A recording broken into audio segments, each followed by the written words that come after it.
people do not like to be lectured at. They do not like to be sold to.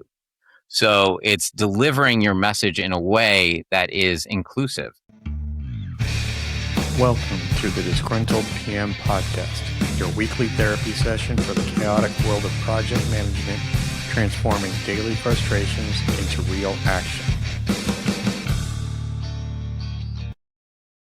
Welcome, everybody. I'm Trevor, the Disgruntled PM, joined today by my guest, Andrew Fox. Now, Andrew, why don't you introduce yourself to the audience? Thanks, Trevor. It is great to be here. Thank you for having me. I am Andrew Fox. I run a company called Foxy Digital, where we drive revenue for primarily the legal community, personal injury attorneys, estate and trust attorneys, family law attorneys, employment attorneys, as well as financial services and the healthcare world like med spas and those types of things. And I started this company really for one reason, and that was to help as many good people as I possibly can. I come from the corporate world.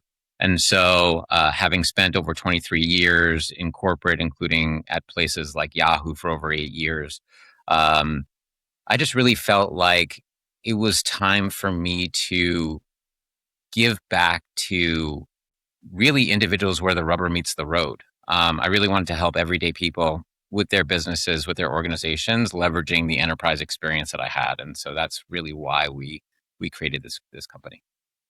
Well, let's start with, so are you responsible for every city in America having a personal injury attorney known as the Hammer? I am not responsible for that. However, if the Hammer would like to work with us, we are more than happy to have a conversation. No, you'll be the nail and they can be the hammer. Yeah, exactly. It's really 6 1, half a dozen the other. So, but we do work with some billboard attorneys. We just really choose the clients that we work with because values are incredibly important to us.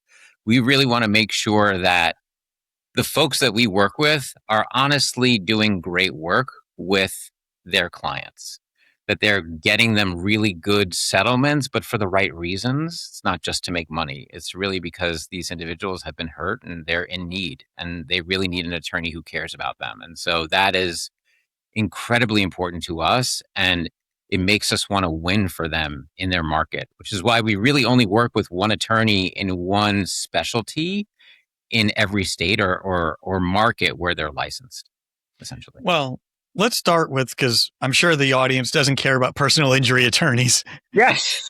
So let's start with... They might if they're hurt. I don't know. Well, let's start with, what is marketing from a person who works in marketing as a profession and a career? Because I think that there's a lot of confusion and misnomers about what marketing people do. Marketing is such a broad topic. Trevor, I could not have said it better myself. People say marketing and people go, oh, yeah, I need that. And then they typically hear various different pitches, whether it's on LinkedIn or various other places of, I do SEO, you need SEO, or I do website content, you need website content, or I need more leads. I mean, how many, LinkedIn messages about getting you more phone calls do you have? Is that really marketing? And I would argue that it's not. I would argue that marketing is really about storytelling. It's storytelling that extends into action. And so it's creating an ecosystem for your business, for your organization, for yourself, that really delivers the message that you want to deliver to the audience that you want to deliver it to at the right time and at the right place in order to drive action for that particular audience. And how you do that are the various different tactics. Could SEO be one of them? Yes. Could site content and blogs and AEO and all the various different things that go into visibility important? Yes. But where and when and how you use each tactic needs to be incredibly intentional. And one of the things that drives me absolutely nuts is when you hear from a marketing organization, they promise the world and then they deliver absolutely nothing. And that comes from overpromising, and it comes from false expectation setting around what the objective is. You need to define the objective and then work with somebody who's actually going to give you the real honest answer, because the landscape changes, consumer behavior changes, and we really need to understand how individuals operate so that way we can gather them and help them. Because marketing is and should be designed to help solve problems. Let's back up for a minute, because there is a standing rule on the show that you possibly have broken already. Oh, what did I do? Well, if you use acronyms that are not general known acronyms, you have to define them. So SEO. Okay. SEO, search engine optimization. So search engine optimization, what that is it is the practice of applying keywords and backlinks to your site, to your website. And that enables you to get crawled by Google or by Microsoft or the various different search engines that are out there. And then it lists you within the organic results of that page. And AEO. AEO, agentic engine optimization. So essentially, ChatGPT, Claude, all of the LLMs are the large language models, which is what Claude and ChatGPT and Perplexity and Grok and all of these are, is when you go and you search or you ask a question in Google now, is you get that Gemini result that pops up immediately. That is, how do you get into those results as a recommended partner is AEO, or agentic engine optimization. And there are various different ways to get in there, but that's what that means. Yeah. I always say that the rule is that if you use an acronym that's not a general knowledge in the project world, you have to be able to define it, because context matters. Yeah. And 100%. And to you and me, those could mean totally different things. Like, I've never heard of AEO before personally.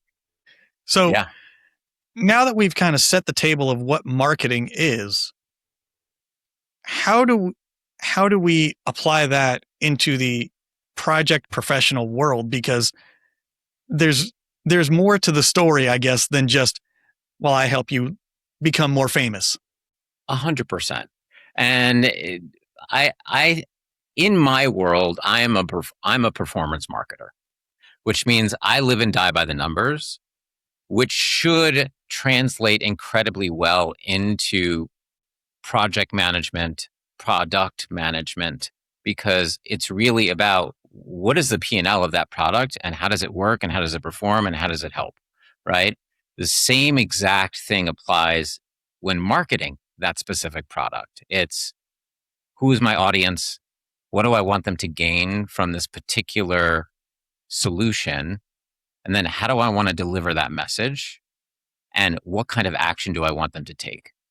And so the marketing component within the project management world is incredibly important. So as a project manager, having a marketing person as a part of your team, I would highly suggest, because sometimes, at least in my experience when I've worked with project managers, it's very focused around the SOP.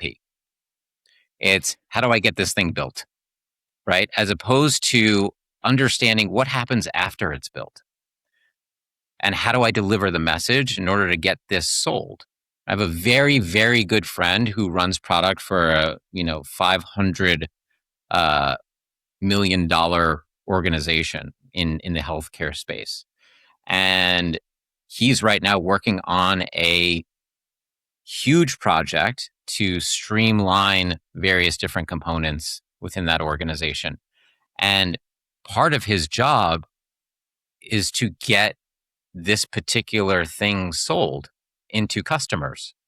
And how do you sell something into a customer? Well, you have to develop the messaging. You have to develop the story behind the product. You have to develop the benefits and the features and really create a product marketing sheet that delivers that.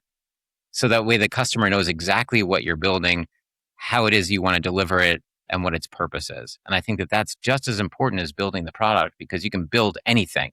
But if you can't get it out there and recognized and bought, then you're just building for the sake of building, in my opinion. Well, I'll add to that, because one of the things I always say is change. Nobody likes change in organizations. And I've said that that if you're creating a change or implementing a new system, whatever it may be, there's a PR campaign that goes with that. Because if you don't sell the users internally on why we're implementing this new software package or why we're changing the way you've been doing things for 10 years, you get zero adoption because nobody cares. And I've seen it firsthand of massive projects where we're bringing in these multi-million-dollar software packages. And guess what happens? We botched the delivery so badly on the PR campaign, nobody wanted to touch the thing. Everyone was continuing to use their shadow spreadsheets and the old way of doing things as much as they could and doing the bare minimum to make the new system work. Yeah, you have to sell it. You have to sell it through so that way people understand what the benefits of having this new system is. And then, in my experience, running some of these larger global organizations is not only just delivering what that message is and why it can be beneficial, but doing it in bite-sized chunks. So that way people can really understand it in a way that they understand it, right? Because everybody learns differently. Some people are visual learners, some people are contextual learners, some people are, they learn by reading. And so really kind of understanding who your audience is and what they care about and how it can help solve a very particular problem is something I think is insanely important when you're rolling something out. And that speaks to the PR component of it as well. Yeah, I mean, one of my posts I wrote about was on Super Bowl Sunday. I said, it's almost the biggest missed opportunity because companies focus so much on being remembered for the commercial, they forget to be remembered for their product. Like, I could tell you commercials, I'll see a commercial and I might remember the product, or I might remember the product or the commercial, but rarely both. And yep. I even just recently wrote about this, about swag, where I was at a security conference probably 5 years ago. And on the last day I was able to walk around because I was working a booth, and I walked around and I found a booth and they were giving away those Tide stain pens at a conference. Yep. There was branded, and I went back to my company and I was like telling everybody in my booth, I'm like, oh my God, this is amazing. And I said, the best swag is the stuff that you don't need to remember the company, but you tell people about why you have it or it's useful. Useful. That is the key word, is useful. It has to provide some kind of utility that people can use on a daily basis. Yeah. That they ultimately can't live without, right? That's, you want to raise the stakes so much that that's the feeling that people get when they look at your thing. Yeah. Another t-shirt means I wear it to the gym or I wear it to bed and nobody sees it. Right. But to give another off the wall example, I was at a career fair and the company was giving away pizza cutters, branded pizza cutters. Okay. And I was like, I use that at least once a week. So I stare at their brand name once a week. Couldn't tell you what they do, but I can tell you that they gave me a pizza cutter. I mean, that's great. It would be great if you knew what they did also. But you're right. Like, there's utility in that. And, and swag is, or swag, I don't know what the right pronunciation is on that one. Well, you know what it stands for, don't you? No, please. It's an acronym. It's stuff we all get. Nice. My wife taught me that one a long time ago. I've been calling it schwag or swag for over 25 years, and I've never actually known what it actually means. Yeah. I'm like, oh, it's some swag.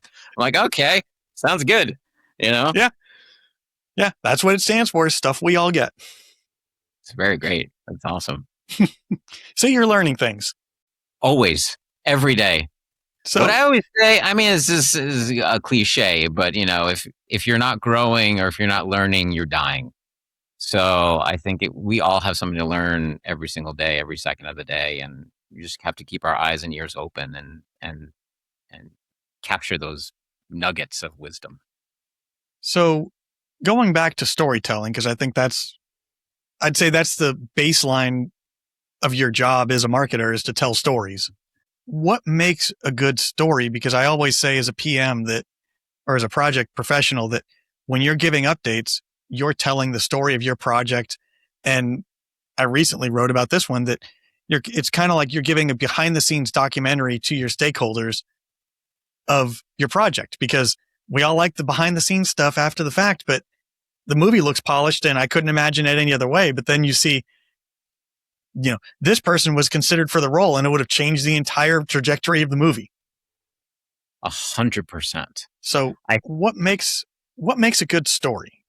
Beginning, middle, and end. And that is it. It's very, very simple. And I say this because I've been doing it for years, right? But like in practice, it's not that simple. But what I'll say is you need to provide context. People need to understand where you're coming from, and they need to understand why you're coming from that place. Then they need to understand the current state. This is where we're at, right? And this is why we're here. Then they need to understand future state. It's like, okay, we move from point A to point B by doing X. Once we're at point B, here are the benefits, here are the values, here are the features, all of those various different components. And then your conclusion is ultimately we want to get to some kind of number or action or different component that actually delivers that kind of a result. So the end is the result. It's the result of everything that you've just explained or experienced. And I think marketing, unlike entertainment, is really about driving action. It's about getting that result, but you can't get that result unless you back up and explain where it came from, because people, unlike machines, they really need to internalize and they need to build it into their own brain roadmap, if you will. And that's really where the questions start to come up. It's like, wait a minute, so you started there, but why? Right? And so you can start to answer questions along the way. And the more questions you answer, the more engaged people are, the better the solution ultimately becomes. Because not only are you building, but you're not only building your story, but you're also adjusting what it is that you do from a product perspective as you're delivering this story. What are the questions? Where are people confused and why are they confused about it? And then you can go back and make some certain tweaks to different areas of what it is that you're doing in order to shore up that story. So, but I like to encapsulate it in a very simple way, which is beginning, middle, and end. So since you broke it down so simply, I'll say, how do you tell a good story? Because a beginning, middle, and end sounds so simplified. It's got to be tough. There's got to be more to it than that, because there's star method. There's all the different ways of telling a story. But what are some ways that you found that take that simple format and, I don't want to say turn it on its head, but amplify the message with it? So in today's world where attention spans are very short, What? I always, I say, very funny, Trevor. Very funny. I always start with a hook, right? What is that? I'll put it in terms of social media. What is that thumb-stopping moment? What is the place that gets people to stop and pay attention? What is the hook? What is going to get them right and get them to start listening to you right then and there? That is the thing that you want to start with. And that may be the end. What if you could have a better life? What if you could streamline your CRM process through automation where you don't have to do any work? Right? These are things and ways of delivering a message that gets people to pay attention. It's the what if questions. So I always like starting off a story with a question. And then it's like, great. Okay, great. Let me back up and let me tell you why that's important. Right? And then you can back up, you can provide the context as to the problem that you saw. And then the reason why you were tasked with solving that problem, maybe it's productivity, maybe it's, something else that you're looking to solve. And then how you then achieved the next step in that particular process. And ultimately, what are you trying to get? Right? It's like you come back to the beginning, you come back to the hook. It's like now you don't have to spend any time within your CRM system because this automation does it for you already. Right? And so it's working your way through that process so you're bringing people along for the ride as opposed to lecturing at them. People do not like to be lectured at.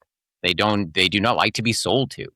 So it's delivering your message in a way that is inclusive, right? And it's potentially calling on people during your presentation. It's potentially sharing examples as to why something worked or didn't work in one way and how it will work in a new state. It's like, I always like to think of current state and future state, or previous state and future state. So that way people understand where you've come from and where you're going to. And I think that is really what storytelling is about. I mean, if you look at all of the greatest stories, even in film and television, there's always an origin. It's like, where have you started? And then what are these points of no return that you have to pass, or the story takes one direction or another direction, but ultimately you want to get to salvation or whatever the ultimate endpoint is. So, yeah, I don't know about you, but those movies where they start with the ending and then you see the rewind and then the movie plays out all the way through, I'm like, those irritate me to no end because I'm like, I don't want to. I want the story. I don't want the story and then, or the ending right, and then the story.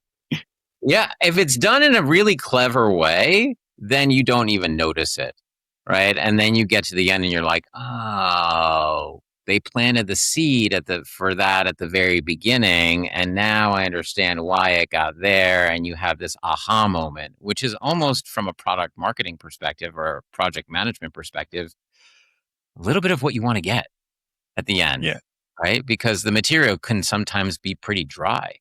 It's like, how do you make it not dry? How do you make it speak to as many people as you possibly can so that way it resonates? I'd say the opposite, honestly. Because when I run meetings, I speak to 3 to 5 people in the room.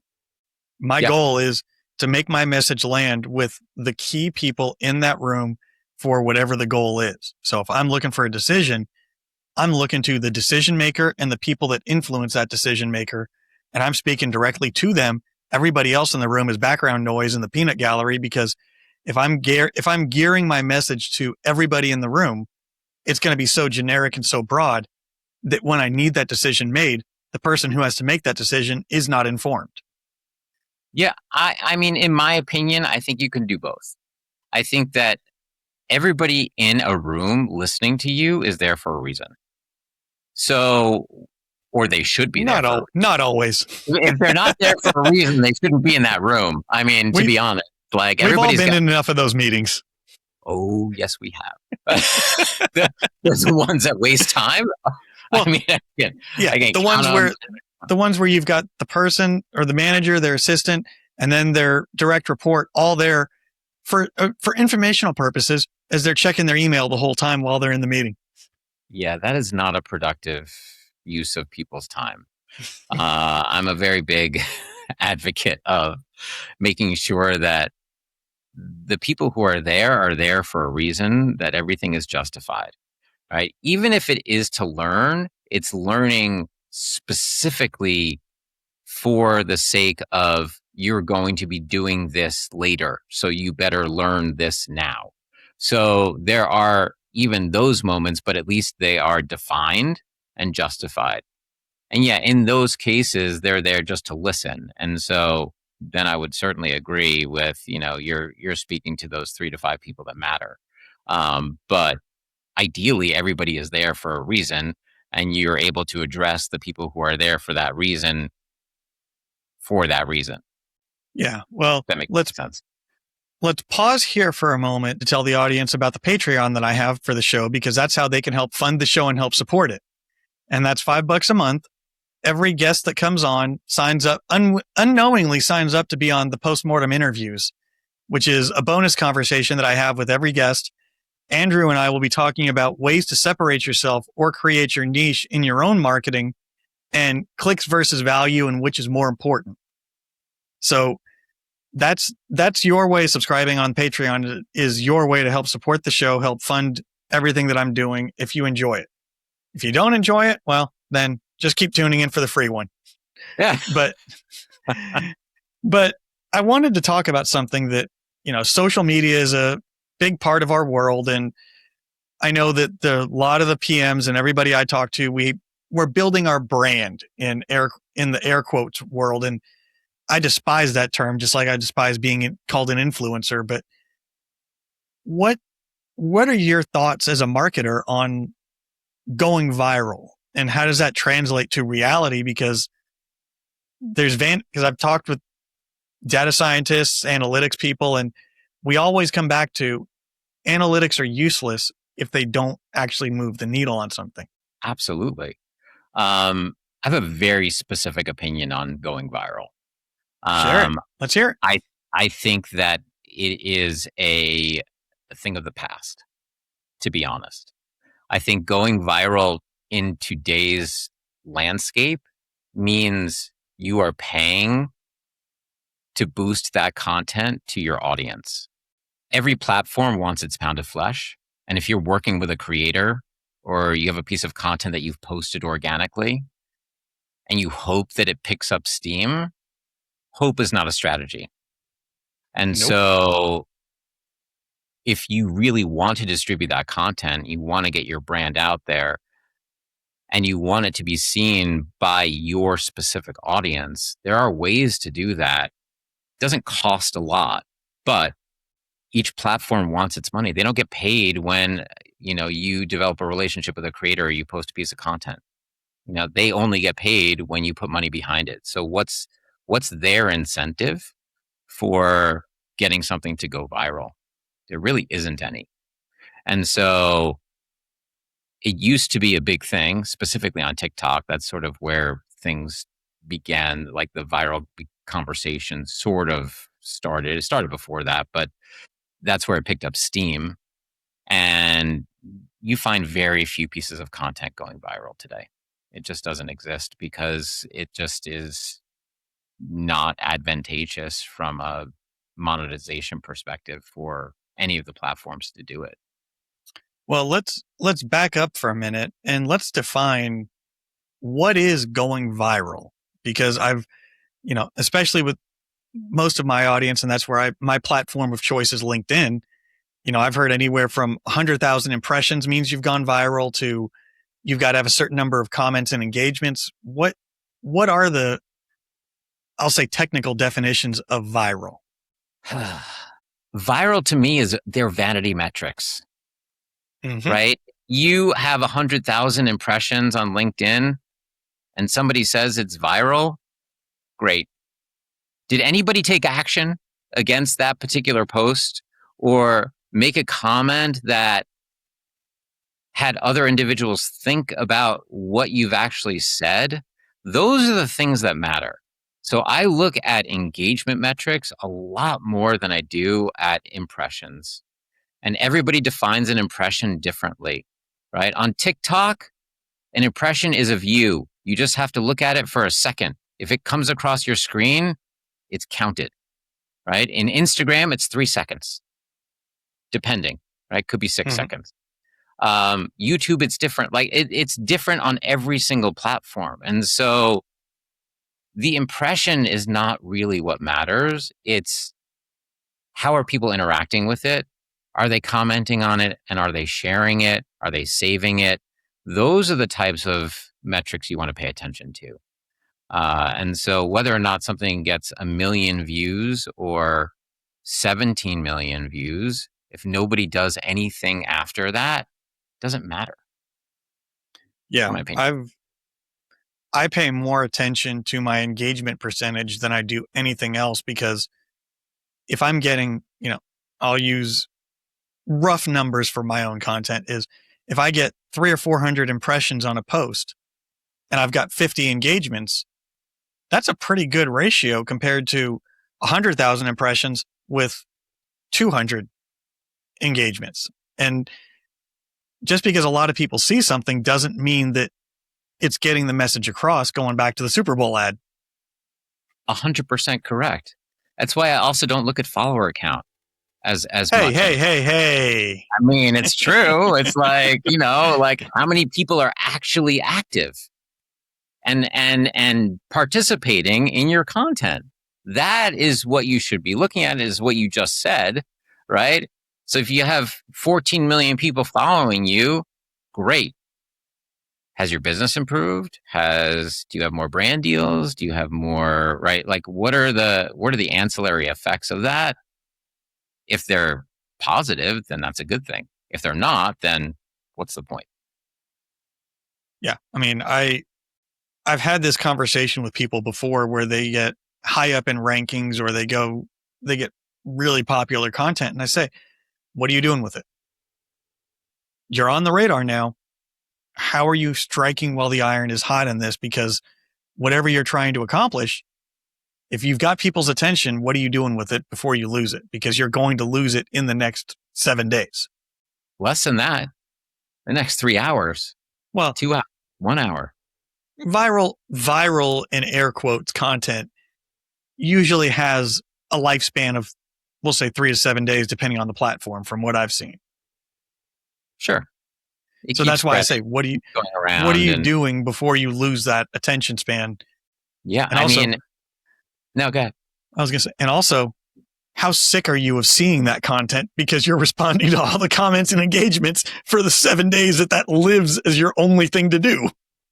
I mean, that also begs the question of, there's a lot of connected TV ads that are out there where it's the same ad back to back to back to back before the show starts again. That drives me absolutely bonkers. It means that advertiser is not paying attention to frequency. If you over frequency somebody, you are essentially killing that message and that story, and that you're going to lose that particular individual right away because they begin to get annoyed. Once they get annoyed, there goes your brand, right? One of those ads actually inspired some content that I wrote. Because Which one? I was watching something. It was on a connected ad. I don't remember, connected app. I don't remember what it was. And I saw a commercial for Eggo waffles. And the entire premise of the commercial was that they were like 44 cents a waffle. That was the entire premise of their ad, not leaning on Eggo nostalgia, how great the product was. It was the price per waffle, which I thought was the weirdest thing to promote and focus on, because it's not, Eggo waffles are not Oakley. They're not Apple. They're not cost controlled products where the price is the same everywhere you go within, we'll say 2%. Eggo waffles, the price can vary amongst tons of places, and that's a premium brand. So you're talking about now competing against the store brand for a premium product, and you're trying to compete on price. I mean, I can tell you why I think they Let's hear it. Um, I think we're living in a world where you go to the grocery store and every single thing that used to be one price is now $3, $4, $5, $7 higher than it used to be. Mhm. Even in the less expensive grocery stores, you're finding that. And I think it's very frustrating to consumers right now. And I believe they're probably leaning into that particular frustration of, look, our product is less expensive than anything that you'll find that's out there. Now, whether or not that's true or not, I have no idea, right? This is purely my opinion.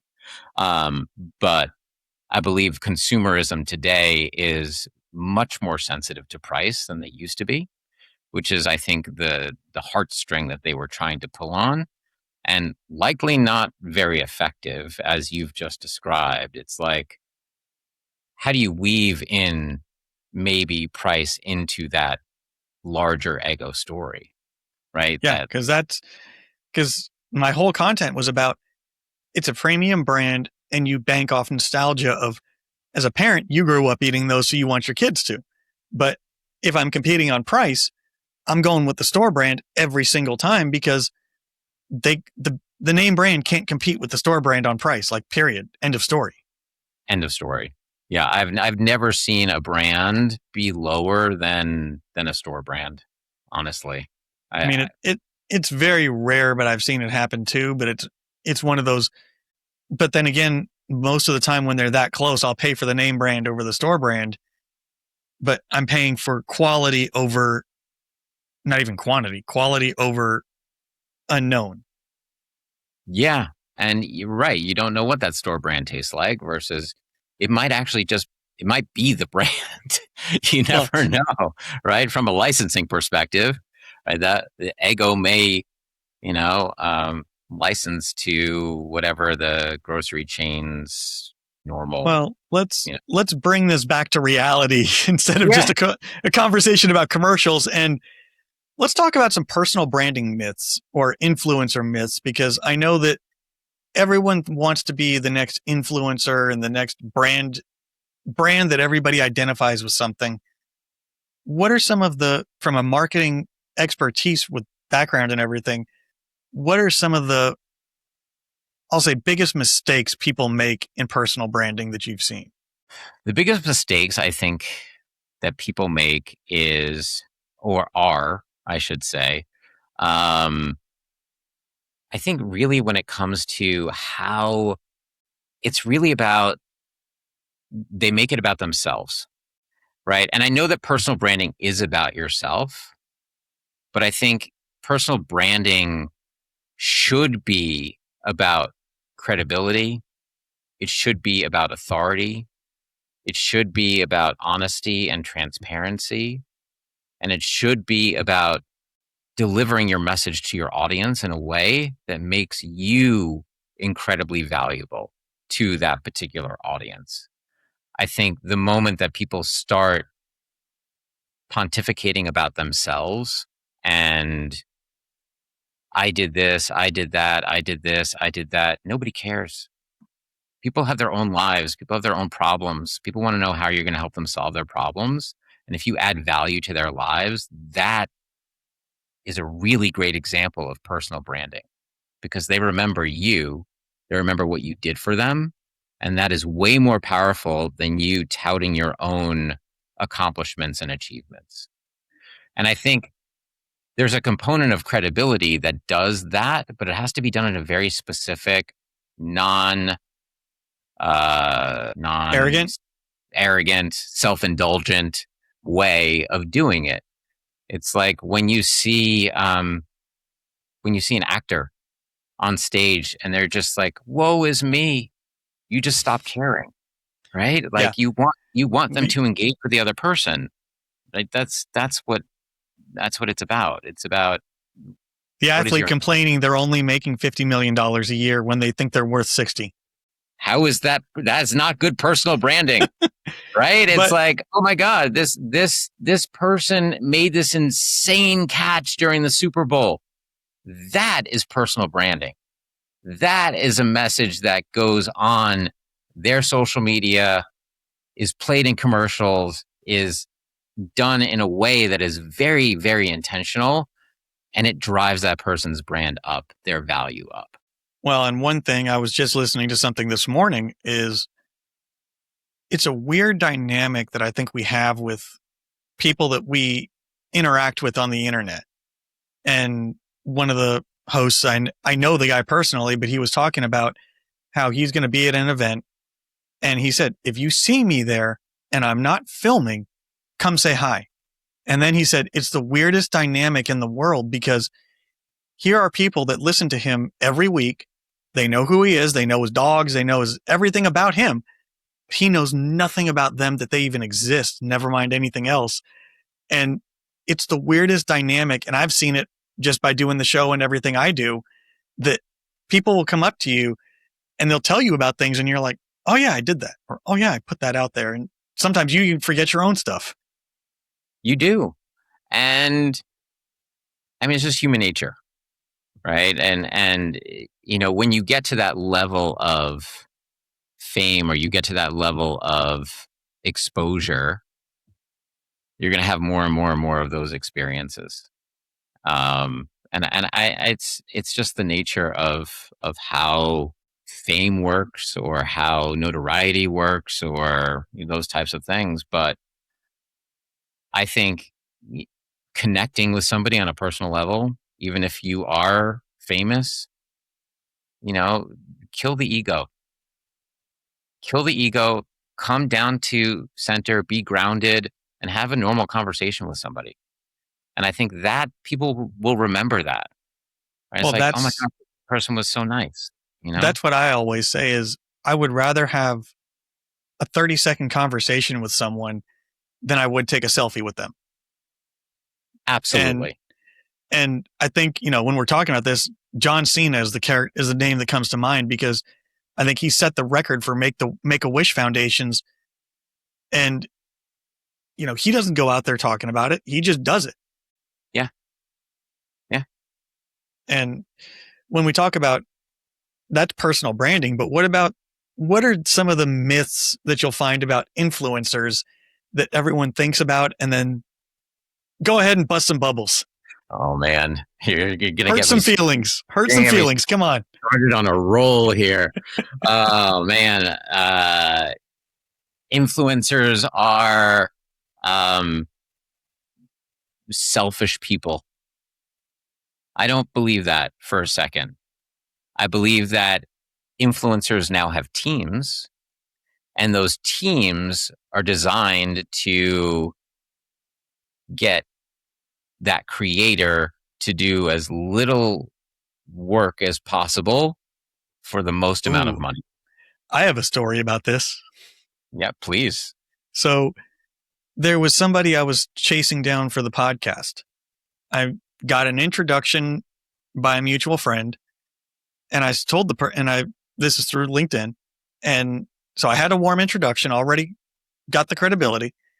And then I said, hey, I have the podcast. Hey, would you mind coming on? I remember seeing you on this show, and I was really interested in having you on. And the message I got back was, if you buy my program for $2.99, I'll come on the show. And it was contrary to everything I had known about this person. It was contrary to even people that knew this person. And I said, bet you he's got a marketing person monitoring his DMs, not even realizing the damage he just did to his brand. Yeah. Got to be so careful about that stuff. I mean, there is a time and a place, right? I knew this one incredibly smart individual, and I've lived by this philosophy, honestly, my entire career, which is, in action, watch the timing, which means understand where you are and in what time and place, and then what message you're delivering, because that can make or break that moment for that one individual, which then spreads to others, because now you remember that story and you're like, oh, this person sucks. It's like, and what's even funnier is I know multiple people that knew this person, and we all had the same reaction of, that's not that person.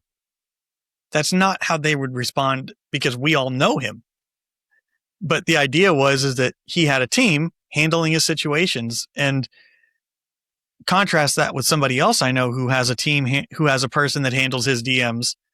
And I know the person very well. I've got their phone number and I text them and I would say, is this you or is this your person commenting on my content?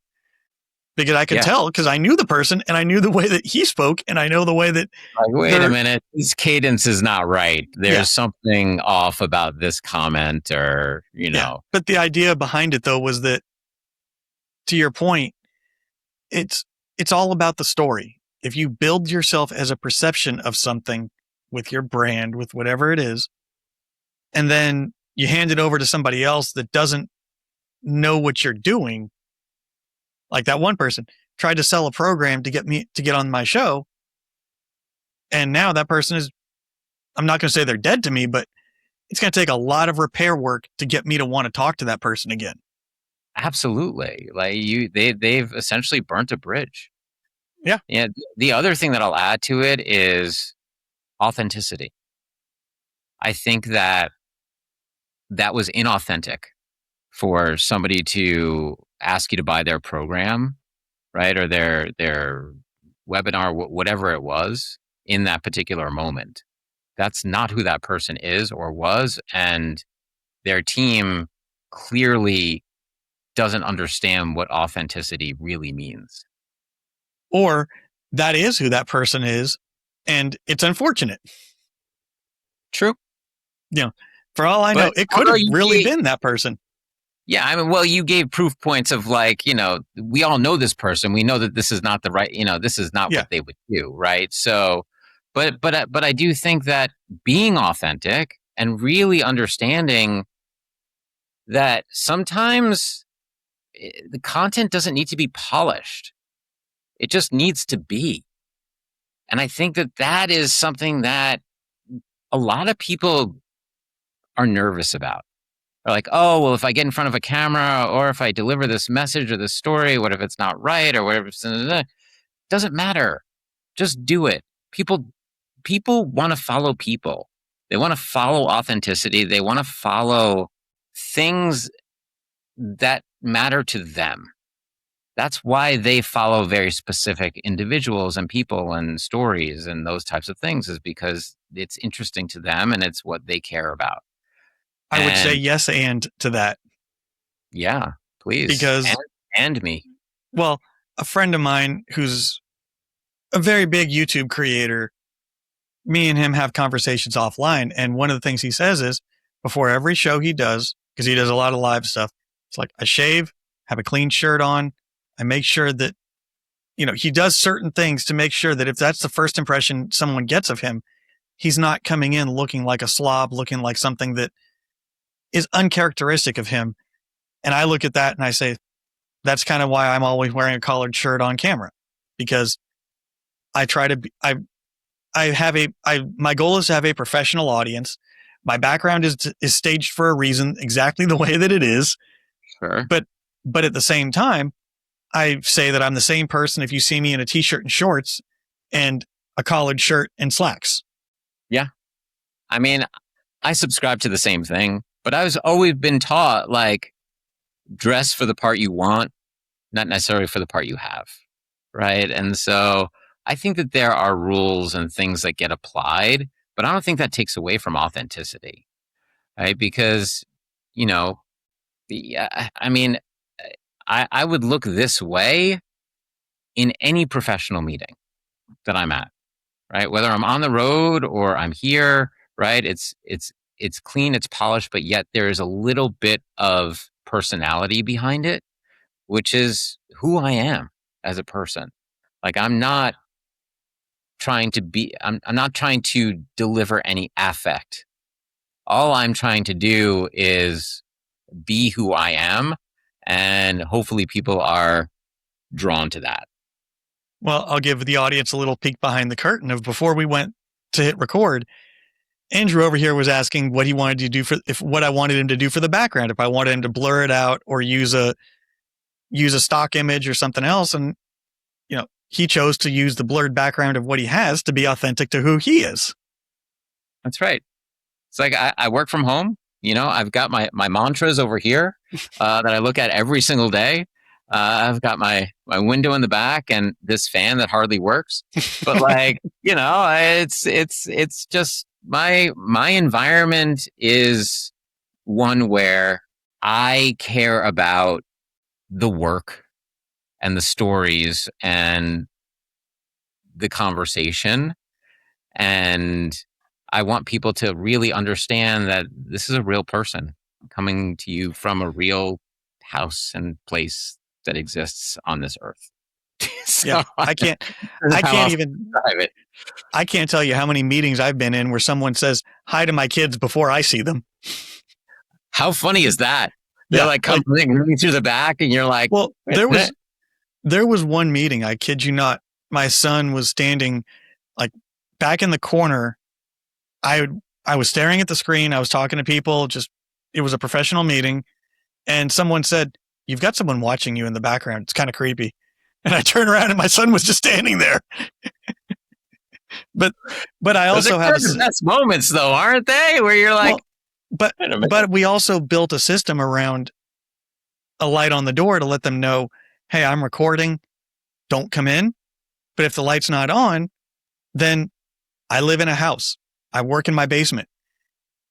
Kids and pets are part of life. If they come home and they've got something to say or they come barging through the door, if I didn't turn the light on, that's on me. Absolutely. Absolutely. I mean, when I get on an important call, I make sure that my dog is not, in the vicinity in case somebody rings the doorbell, then all of a sudden there's barking. You know what I mean? There's certain things to do, but yeah, but that's the idea though, is that I don't try and ask people to move around my life at home because they live here too. And going back to that authenticity piece, that's the real world. I work out of my basement. I can't expect everybody to stop what they're doing if I'm sitting there having a meeting and I don't tell them this is important. Absolutely. And that right there is a pointed delivery. That is helping you get your message across, even if you don't realize it. And here's something that I did this before the summer started because I knew I was going to be recording shows.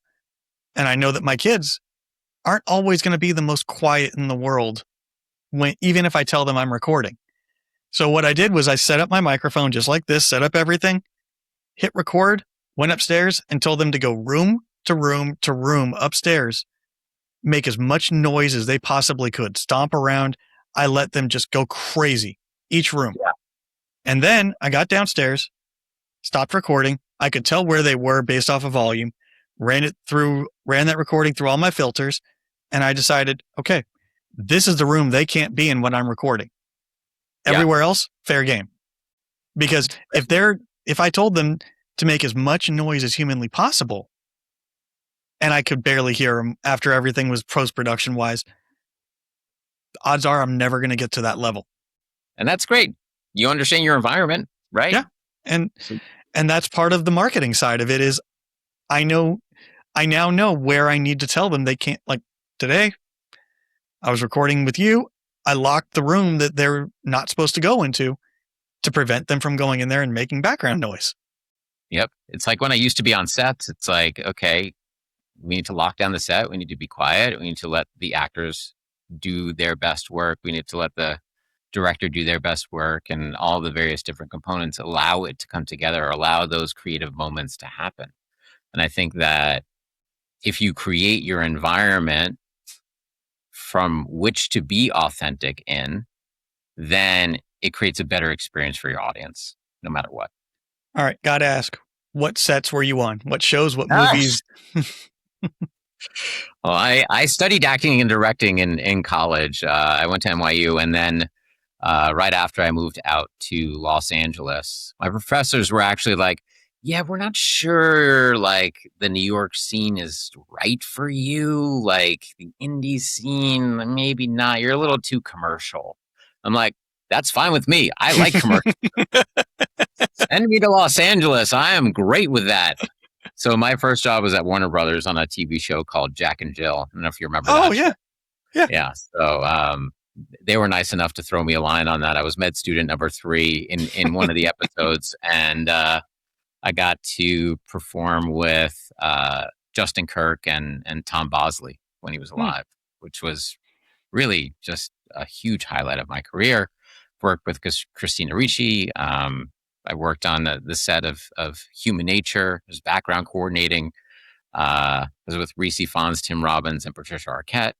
I had my own production company for a little while. So I've been in and around the entertainment world, as storytelling lives in my blood. And so advertising was just a really natural component or a natural augmentation of the work that I had studied.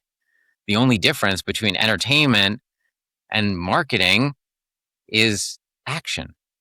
It's like when the movie is done, you're satisfied, you're not satisfied, you're talking about it, you're not talking about it, but the movie's done, right? And that's when you have to start being able to build that story around why you want to go see it. That's 100% correct.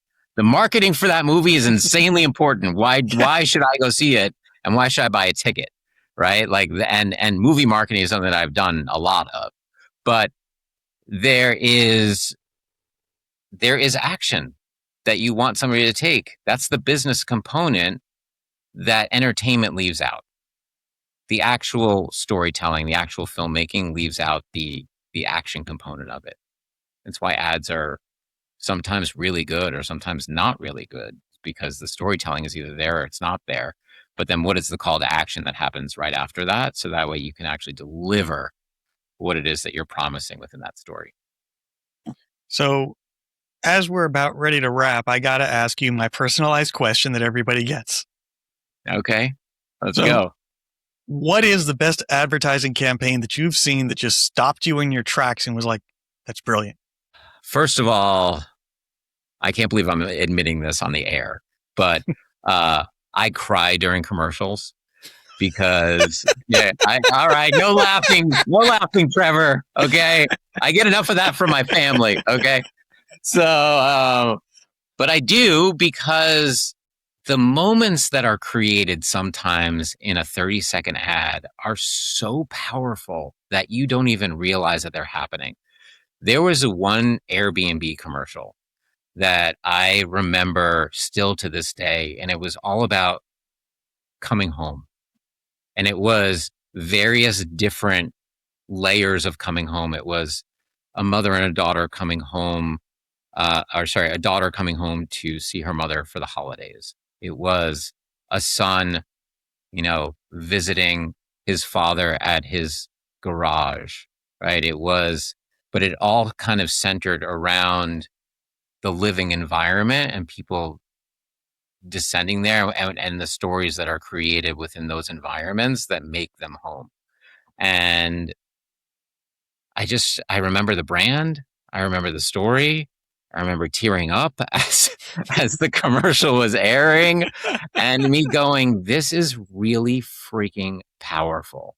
Like, whoever did this ad, and I probably should know who the director was, but it was one of the best ads I have ever seen. It was really, really powerful for me personally. Yeah, well, I think that's a great place for us to wrap. So why don't you tell the audience where they can find you, what you're up to, all that great stuff? Yeah, sure. You can find me at, I'll just give you, contact at foxydigital.ai. You want to talk marketing, you want to talk whatever, I'm always there. My website is foxydigital.ai. Or on LinkedIn, it's at Andrew Stephen Fox, and Stephen with a PH. I'll have links to all that in the show notes for him. Yeah. So, and then I have an Instagram as well. There's not much on it yet. I preach social media every day, but I don't do a great job myself. So I'm really working on that piece, Trevor. So I think that's all of us. I always say that that's the doctor is the worst patient. Somebody told me the other day, like, the cobbler has no shoes. Yep. And the mechanic never has a car that runs. Exactly. That's very, very, very similar. But I'm working on it. I'm working on it. I know I need to do it. I'm working on it. So, Well, with that, I want to thank the Patreon subscribers. And most importantly, I want to thank you, the listener, because you're tuning in. You're keeping this thing going. Don't forget to like, follow, and subscribe, all that fun stuff. It's the best value in town because it doesn't cost you anything. And if you enjoyed the show, tell a friend. If you didn't enjoy the show, go in the back catalog and find another guest that you do enjoy. yeah. Why wouldn't they enjoy me? What's not to love? You told great stories. That's it. That's all it And you matters. cried during commercials. There you go. See, you learn a little bit about me. So with that, I'll end like I always do. May all your deliverables be on time, your budget's in the black, and your scope not creeping. For Andrew Fox, I'm still Trevor, and I'm still the disgruntled PM. Thanks for listening, everyone.